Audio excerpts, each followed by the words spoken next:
Okay, this is a short video which will guide you through creating an initial Marvel project using our conversion from low fidelity paper to a mid fidelity interactive prototype. So the first thing I'm going to do is open my Marvel app. I've got an option at the bottom there that I can sign in, but for the purposes of this, I'm just going to create a project. I'll probably pick an iPhone 6 Plus as my option. I can choose a whole bunch of different things, including a watch if I want to, and I'm just going to call mine voting. So I've got some designs already, which we'll take some photos of. So these are designs to create a voting application where people can vote on whatever. So my first one is just going to be a login screen. My next one is going to be my kind of home screen.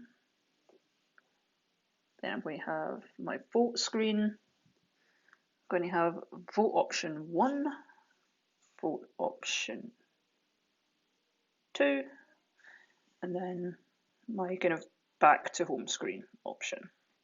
So once I'm finished taking all of the photographs I need, I can just hit tick.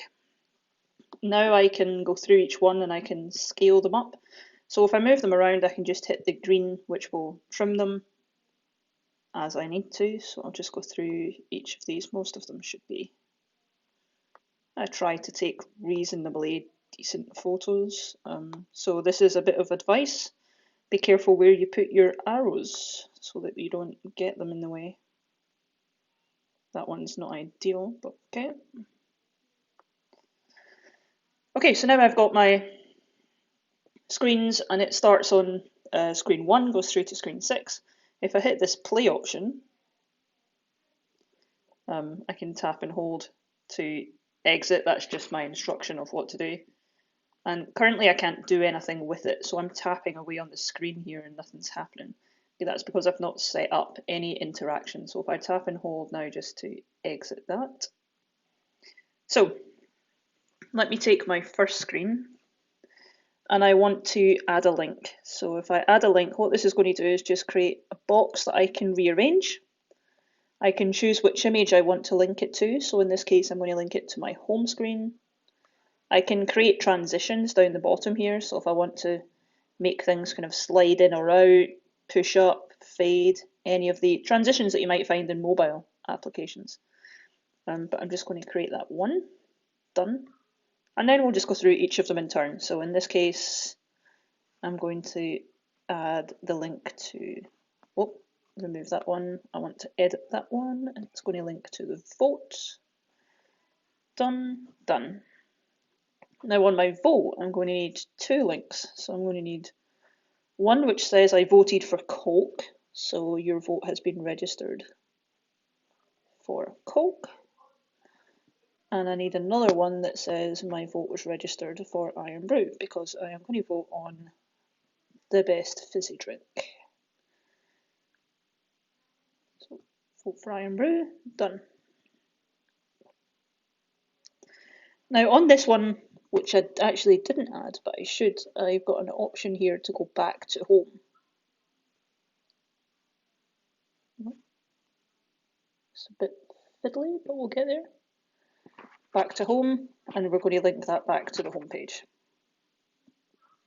Done. So what I'm going to do is, I'm going to take the vote for Coke. I'm going to add a link that allows me to return to the home page. So I'm not going to spend this entire video just putting links on things, but you'll get the idea. So now that I have that set up, when I press and hold again, what's going to happen is whenever I tap somewhere, so I'm just tapping somewhere near the top of the screen, I get that little blue box appears that tells me where I should go. So if I click on that blue box, it takes me to the next page.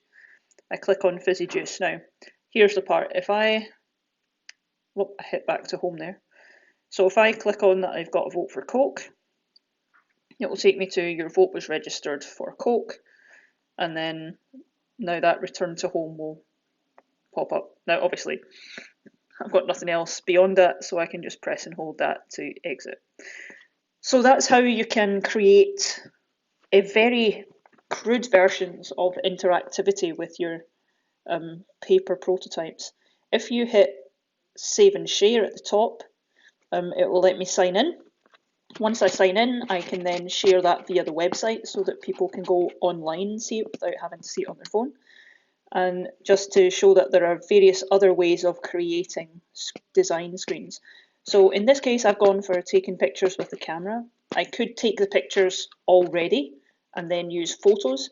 So this might be useful if, let's say, you've mocked something up on Photoshop and you want to put it into something like this. You can use them as photographs, or I can hit create design.